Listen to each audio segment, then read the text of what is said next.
বিসমিল্লাহির রহমানির রহিম। ওয়া আম্মা বিনি'মাতি রাব্বিকা ফাহাদ্দিস। আমার আল্লাহ আমার নবীকে উদ্দেশ্য করে বলেন, হাবিব আপনি আমি আল্লাহর যেই অনুগ্রহগুলি পেয়েছেন, আমি আল্লাহর তরফ থেকে আপনি যেই নিয়ামত পেয়েছেন, এই নিয়ামতের বর্ণনা আপনি করুন। আপনার উম্মতের সামনে আপনি এই নিয়ামত সমূহ বর্ণনা করুন। আমার এই নিয়ামতের, আমার এই গুণ, আমি আপনাকে যেই যেই অনুগ্রহ করেছি, এই অনুগ্রহের জিকির আপনার উম্মতের মাঝে আপনি বর্ণনা করুন। জোরে বলি সুবহানাল্লাহ। এখন আমার রাসূল পাক সাল্লাল্লাহু আলাইহি ওয়াসাল্লামকে আল্লাহ কি অনুগ্রহ করেছেন, যেমন আমার দয়াল নবীকে আল্লাহ সৃষ্টির মধ্যে সেরা বানিয়েছেন, ঠিক কিনা? আর একটু জোরে বলি ঠিক কিনা? যেমন আল্লাহর সৃষ্টির মধ্যে 18,000 মাখলুকাতের মধ্যে সর্বশ্রেষ্ঠ সেরা মাখলুকাত হলো কে? আশরাফুল মাখলুকাত হলো মানুষ। আবার মানুষদের মধ্যে সেরা হলো মুসলমানগণ। আবার মুসলমানের মধ্যে সেরা হলো আল্লাহর ওলিগণ। আবার ওলিগণের মধ্যে, ওলিগণের চেয়ে আরো উচ্চ মর্যাদায় হলো আল্লাহর নবীগণ। আবার নবীগণের মধ্যে উচ্চ মর্যাদায় হলো রাসূলগণ। আবার সমস্ত রাসূলের মধ্যে সর্বশ্রেষ্ঠ আলা বালা হলো আমার দয়াল নবী। আমার আলা হযরত বলেন, খলক সে আউলিয়া, আউলিয়া সে রসূল, और रसूलों से आला हमारा नबी सबसे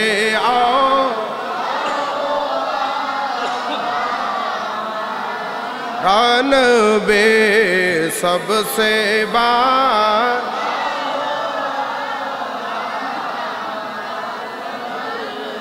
আমার আল্লাহ আমার নবীকে সর্বশ্রেষ্ঠ বানিয়েছেন। শুধু তাই নয়, আমার নবীর জিকির, আমার নবীর সম্মান, আমার নবীর ইজ্জত আল্লাহ রব্বুল ইজ্জত সবার চেয়ে উঁচু করেছেন। যেমন কুরআনুল কারীমের সূরা ইনশারার 4 নম্বর আয়াতের মধ্যে আমার আল্লাহ বলেন, বিসমিল্লাহির রহমানির রহিম ওয়ারাফা'না লাকা যিকরাক। হাবিব আপনার জিকির, আপনার আজমত, আপনার শান, আপনার শৌকত আমি আল্লাহ উঁচু করেছি। কতটুকু উঁচু করেছেন আল্লাহ কোন কোরআনের আয়াত দেয় নাই, কোন হাদিস শরীফ বলতে পারবে না কেউ এই হাদিস শরীফের মধ্যে আমার নবীর শান অতটুকু কেউ বলতে পারবে না।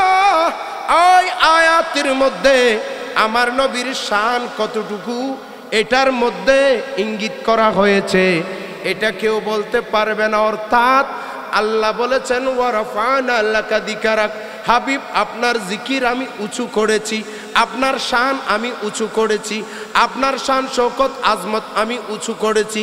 কতটুকু উঁচু করেছেন যিনি করেছেন ইনি জানে, যার করেছেন বলেন না, যার করেছেন ইনি জানে।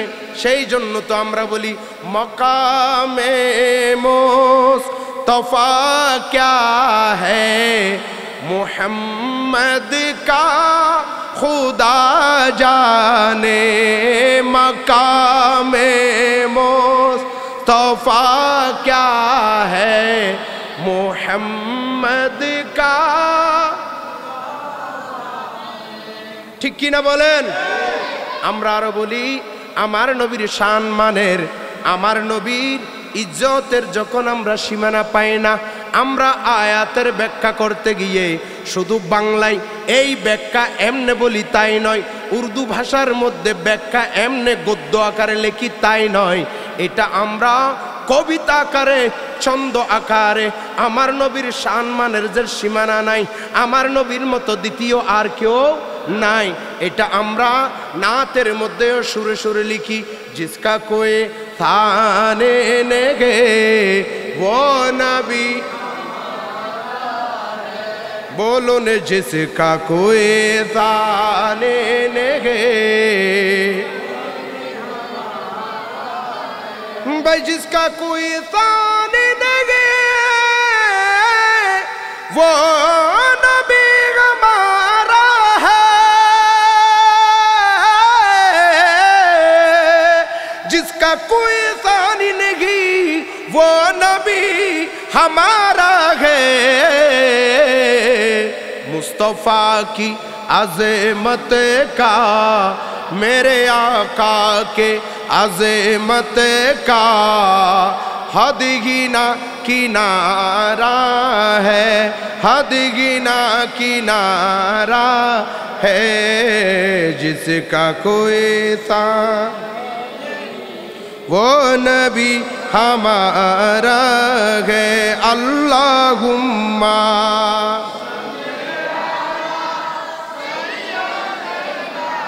मौलाना मुहम्मद वाला आले